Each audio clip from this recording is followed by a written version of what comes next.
قتل حسین کا اعلان کرنے والا اور حکم دینے والا یزید معاویہ کا بیٹا تھا، اور معاویہ ابو سفیان کا بیٹا تھا، اور ابو سفیان حرب کا بیٹا تھا، اور حرب امیہ کا بیٹا تھا۔ لو ہم سے سنو قاتل کا شجرہ،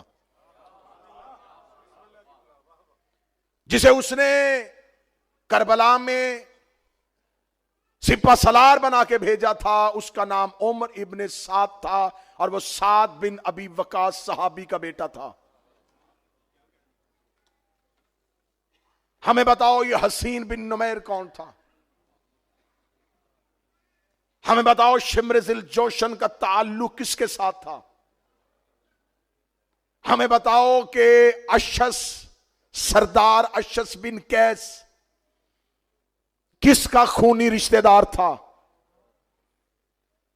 تو قاتلان حسین کا تو شجرہ کھلا ہوا ہے۔ صرف یزید کے سر پہ قتل حسین کا جرم نہیں تھا، صرف اولاد رسول کے ساتھ ظلم کا جرم اس کے سر پہ نہیں۔ 61 ہجری کو اس نے نواسہ رسول کی شہادت، 62 ہجری آتی ہے اور یہ مدینے پہ حملہ کر دیتا ہے۔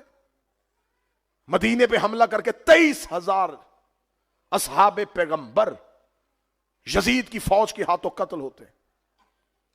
1,000 مدینے کی خواتین کے ساتھ گناہ کیا جاتا ہے۔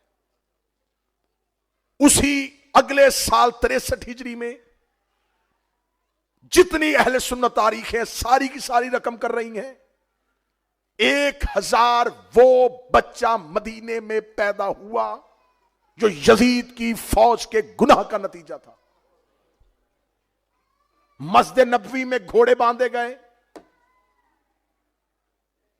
مسجد نبوی کے اندر اصحاب پیغمبر کی لاشیں سڑتی رہیں، خانہ کعبہ کے غلاف کو آگ لگائی گئی۔ یہ سب کچھ کیا شام میں بیٹھا ہوا ایک شخص کر رہا تھا؟ چلو وہ تو شام میں بیٹھ کے حکم دے رہا تھا، کتنا بڑا کلیجہ چاہیے مسلمان ہو کے کعبے کے غلاف کو آگ لگانے کے لیے، کتنی بڑی جرت چاہیے لا الہ الا اللہ کا اقرار کرنے کے بعد مسجد نبوی کے اندر کسی کو قتل کرنا۔ یہ سب کچھ جو ہو رہا تھا ایک حکم دے رہا تھا اور ہزاروں عمل کر رہے تھے۔ تم نے ہمیں ایک دیا ہے، ہزاروں کہاں ہیں؟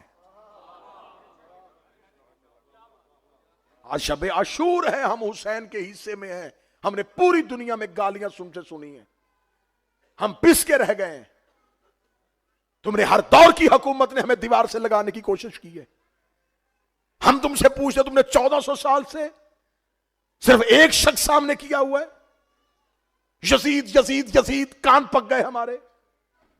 بتاؤ اس کے حکم پہ عمل کرنے والے وہ ہزاروں کون ہیں؟ ان ہزاروں کے نام تاریخوں میں کیوں نہیں آ رہے؟ پھر وہ 1,000 بچہ جو یزید کی فوج کے گناہ کی وجہ سے مدینے میں پیدا ہوا، مجھے کسی روایت میں نہیں ملا کہ اسی سال کسی نے مدینے کے باہر گڑھا کھودا ہو اور وہ سارے بچے اس گڑھے میں پھینک کے دفنا دیے ہوں۔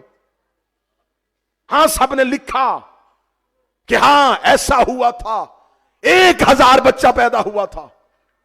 اس کا مطلب وہ 1,000 بچہ پیدا ہوا ہوگا تو وہ بڑا بھی ہوا ہوگا، بڑے ہوئے ہوں گے تو جوان بھی ہوئے ہوں گے، جوان ہوئے ہوں گے تو شادیاں بھی ہوئی ہوں گی، شادیاں ہوئی ہوں گی تو پھر ان کے بھی بچے پیدا ہوئے ہوں گے، ان کے بچے پیدا ہوئے تو وہ بھی جوان ہوئے ہوں گے، وہ جوان ہوئے تو ان کی شادیاں بھی ہوئی ہوں گی، ان کی شادیاں ہوئی تو ان کے بچے بھی پیدا ہوئے۔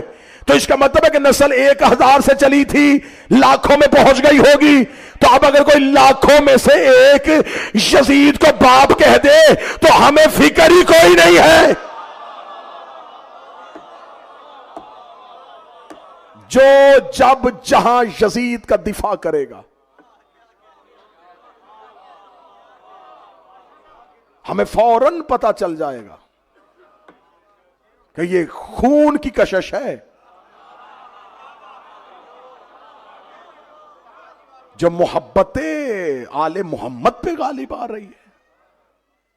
سوال ہے میرے اہل سنت دوستو، سوال ہے میرا سنی بھائیو، جا کے تاریخوں میں پتا کرو کہ آخر اتنی ستم ظریفی، اتنا ظلم کہ 50 سال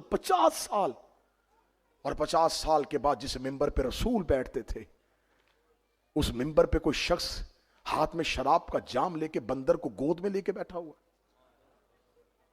یہ سب کچھ اچانک ہوا؟ نہیں. اگر یزید نے یہ بیعت مانگی ہے تو اس کے اندر یہ حوصلہ کہاں سے آیا؟ اس کا مطلب ہے کہ اسے یہ حوصلہ کہیں سے ملا تھا. اسے پتا چل گیا جب میرا باپ بلا شرکت غیر دمشق میں اسلام کا ایسا حاکم بن سکتا ہے کہ وہ اپنی مرضی سے اذانیں دلوا رہا ہے اور اپنی مرضی سے نمازیں پڑھوا رہا ہے اور کیسے کیسے بد کردار لوگوں کو مسلمانوں کے اوپر گورنر بنا رہا ہے. یہ سب کچھ صرف 61 ہجری میں نہیں ہوا. میں تمہیں کربلا 61 ہجری سے شروع نہیں ہوئی. نبی کی رحلت کے بعد 11 ہجری کو کربلا کا آغاز ہو گیا تھا. ہم کربلا کو 10 محرم سے ہم بھی نہیں لیں گے. میری قوم کے نوجوانوں اگر فلسفہ کربلا جاننا ہے تو کربلا 10 محرم سے شروع نہیں ہو رہی. ہمیں پیچھے جانا پڑے گا 11 ہجری میں جب پہلی بار دروازہ رسول پہ شور ہوا تھا. یہ کربلا کا آغاز ہے. اور جس کے لیے سب کچھ کیا جا رہا ہے, جس کو مٹانے کی کوشش کی جا رہی تھی, وہ کون تھا؟ وہ نبی کا بیٹا ہے, وہ نواسہ رسول ہے, وہ پیغمبر کا بیٹا ہے. رسول مدینے کی مسجد میں بیٹھے تھے. ایک صحابی نے اگر رسول سے سوال کیا, یا رسول اللہ ہم اپنی اولاد سے محبت کرتے, کیا وجہ ہے کہ اتنا ہماری اولاد ہم سے محبت نہیں کرتی؟ نبی نے مسکرا کے فرمایا, اس لیے کہ وہ تم سے ہیں, تم ان سے نہیں ہو. یہ سوال آج بھی پیدا ہو سکتا ہے تو جواب رسول کا سن لیجئے گا. اس کا یا رسول اللہ ہم ان سے پیار کرتے ہیں, وہ اتنا ہم سے پیار نہیں کرتے. فرمایا اس لیے کہ وہ تم سے ہیں, تم ان سے نہیں ہو. صحابہ سامنے بیٹھے تھے. رسول نے فرمایا تمہاری اولاد تم میں سے ہے, تم ان میں سے نہیں ہو. یہ کہنے کے بعد نبی نے اپنی ابا کو کھولا اور ایک بچے کو سینے سے لگایا اور لگا کے حسین و منی و انا من الحسین, لیکن میرا بیٹا حسین, لیکن صرف میرا بیٹا حسین ہی مجھ سے نہیں, میں بھی حسین سے ہوں.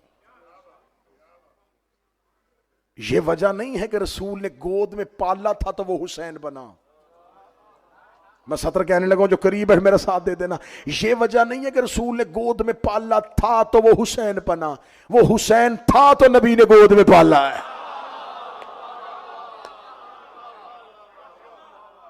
یہ نہیں ہے کہ رسول نے گھٹی دی ہے تو وہ حسین بنا. وہ حسین تھا تو نبی نے زبان چسوائی ہے. وہ حسین تھا تو نبی نے کاندھوں پہ بٹھایا ہے. حسین و منی و انا من الحسین, میں حسین سے ہوں. اس کا مطلب ہے کہ فضیلت رسول صرف رسول ہی حسین کو نہیں دے رہے, صرف فضائل رسول سے حسین کو نہیں مل رہے, حسین سے بھی رسول کو مل رہا ہے. صرف یہ حسین یک طرفہ محبت نہیں کہ صرف ہر فضیلت رسول حسین کو دے رہے. میرا بیٹا ہے, میں نے گود میں پالا ہے, میں نے کاندھوں میں بٹھایا ہے, میں نے سجدے میں پشت میں بٹھایا ہے. رسول اگر صرف کہتے نا کہ حسین و منی تو پھر پتا ہوتا کہ ہر فضیلت رسول نے حسین کو دی ہے. رسول نے کہا انا من الحسین ہے, اس کا مطلب ہے کہ کچھ فضیلتیں حسین نے بھی رسول کو دی ہے, اور جو نانے کو دیتا ہو اسے حسین کہتے.